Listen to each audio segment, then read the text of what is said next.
Thank you very much, Governor. It's truly my honor to be a Florida sheriff. And I can tell you, I've done this job my entire adult life.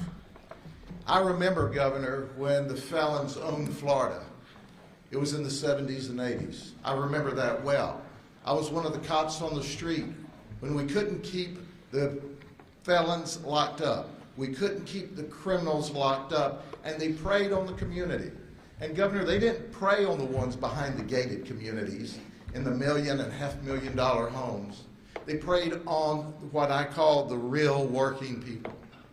And then a magic thing happened. We changed the laws. We decided to hold them accountable. And Governor, it was a Democrat governor that signed the legislation that started us down the path originally to make a positive difference. Now I look around the country today. I've seen a few things. I was recently the president of the Major County Sheriffs of America. I talked to and counseled with the sheriffs from the largest jurisdictions in the entire nation, to include the Los Angeles Sheriff's Office. In fact, the sheriff there was my vice president of the association at one time. And you know what they tell me? They tell me we got a dumpster fire going on in this nation. And you know who's getting burned by this dumpster fire? The working people. You know, it's not safe for people to walk the streets. The homeless aren't being looked out for. The mentally ill aren't being looked out for, and it's by the major people. Now, Governor, I know you'd be disappointed if you didn't see some cards. So let me give you a snapshot of the people that joined Prosecutor Warren in not enforcing the law. We just want to enforce the law. It's the prosecutor in New Orleans.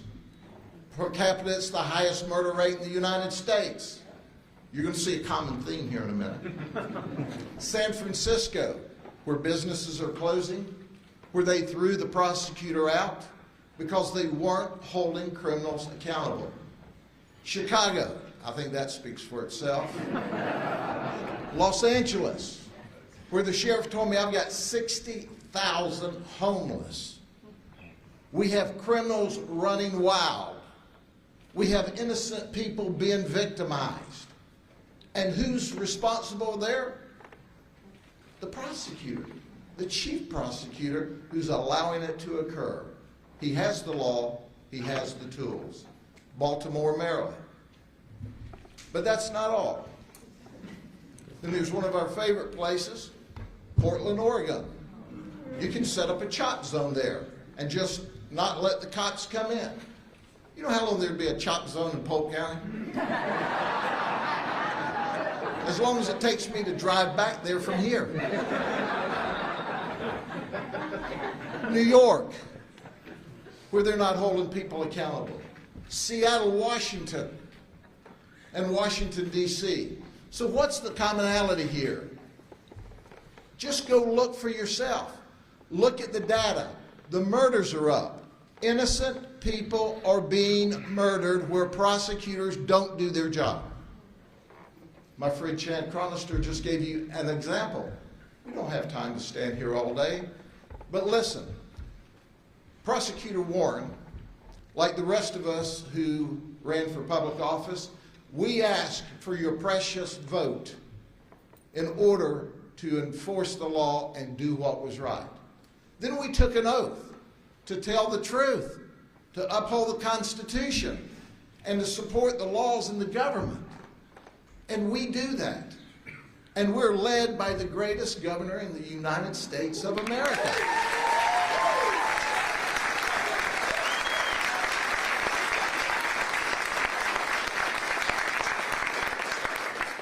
But there are some, and it's the elected prosecutors that signed the papers that said they wouldn't prosecute.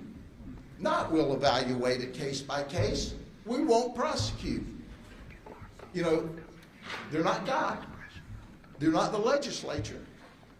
So at the end of the day, ladies and gentlemen, this is about protecting the community we serve.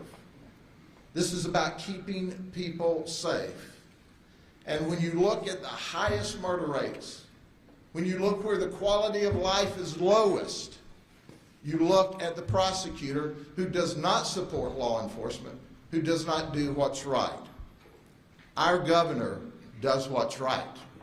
And Governor, I appreciate from the bottom of my heart you setting the example and doing the right thing and keeping the people safe.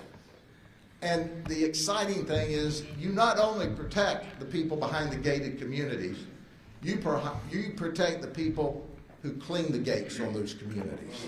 Thank you. God bless you.